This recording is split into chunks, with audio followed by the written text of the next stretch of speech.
Hi, I'm Jeff Gallashaw, and this is Unfinished Business Rough Cuts, where I, Jeff of the Cinephiles, reviews more recent released movies on DVD and in theaters. This week's episode is the movie Lupa, which stars Bruce Willis and Joseph Gordon-Levitt. This film is about time travel. No matter what the advertisements have led you to believe. But basically, it takes place in the year 2044, where time travel hasn't been invented yet, but 30 years into the future, time travel has been invented, and it's hard to murder people in the future, apparently. So what happens is they usually send, in the future, I guess 2074, they send people they want to kill back into the past 2044, where hitmen known as loopers will they'll teleport the person and the looper will kill the person. And also, when your contract has expired 30 years in the future, they send your future self back for you to kill, thus closing the loop. This film, first of all, as I start off by saying, the advertisement is misleading.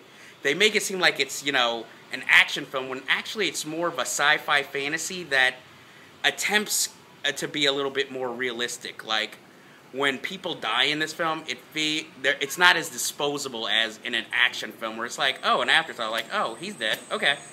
When somebody dies, you actually kind of feel something for the character because you've actually spent time learning about them and, learning to like them. I have to say, I actually really enjoyed this film, which is not a big shock because I haven't trashed any film as of yet.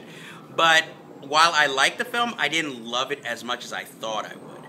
I am admittedly not the biggest fan of sci-fi, but that has nothing to do with why I didn't like it. I just felt like there was something missing, but I was not disappointed in the least by the film. I was never bored watching it.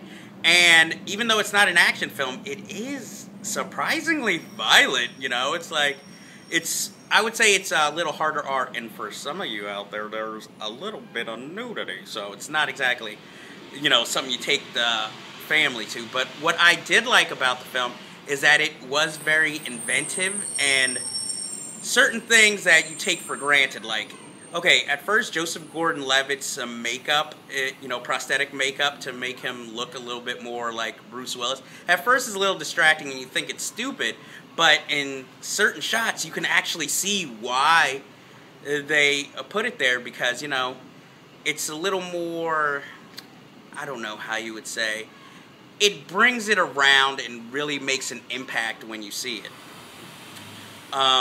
Also, the thing I liked about the film is that it has the characters stay with their characteristics. Like, they're not, like, Bruce Willis and Joseph Gordon-Levitt are playing the same people, but they're not totally separate personalities.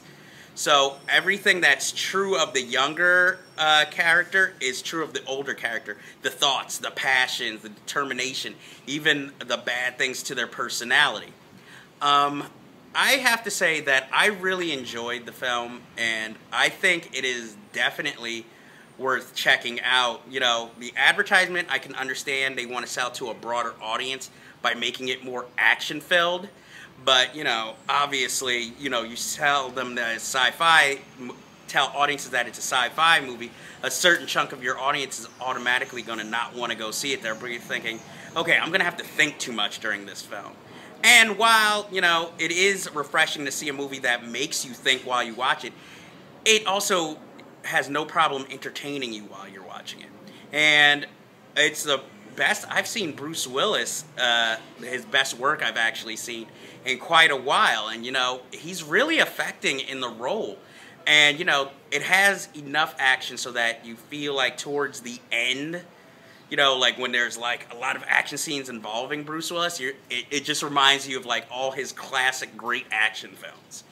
And also, Joseph Gordon-Levitt is actually quite good. This film truly proves that he is one of my favorite leading men in films. And I also like the little 1930s aspect to his character, whereas even though this is all futuristic, his character seems like out of a 1930s pulp novel where with his dialogue like, hey, you malooks. And then sometimes it'll be like, hey, don't forget about little Jimmy.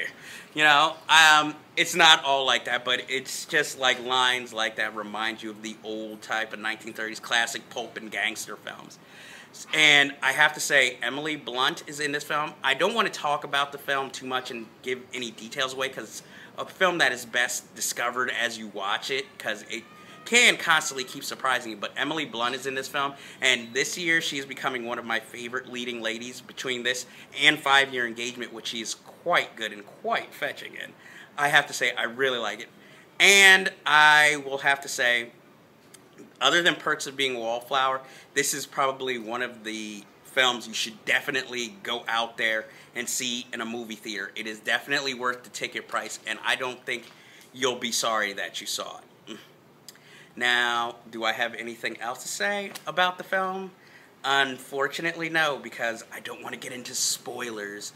But I think it is worth going to see, and I think you guys will enjoy it. So now it is time for my credits, because unfortunately, I'm going to have to leave you right now. So, if you like what you see, please check out older episodes of both The Cinephiles and Unfinished Business on YouTube. Subscribe and leave comments. Let us know how we are doing. We also have a film review blog at cinephilestv.blogspot.com. Check it out. And yes, if that wasn't enough, yes, we have Facebook pages which include the latest film news and open forums for the Cinephiles and Unfinished Business TV. And on YouTube, Unfinished Business TV has a channel where you can check not only this review out, but also older reviews of films that are currently in theaters or just making their way to DVD, which I think you might enjoy if you find me very entertaining or quite sexy. Also, unfortunately, we have finished up this business for this week. But remember, there is always unfinished business. And I have to ask you, have you seen Scott Pilgrim vs. the World? If not, why not? Because it's fucking awesome. But also, have you seen The Big Lebowski? If not, why not? Because it's fucking awesome. And that will end us in this week. So I will see you guys next time.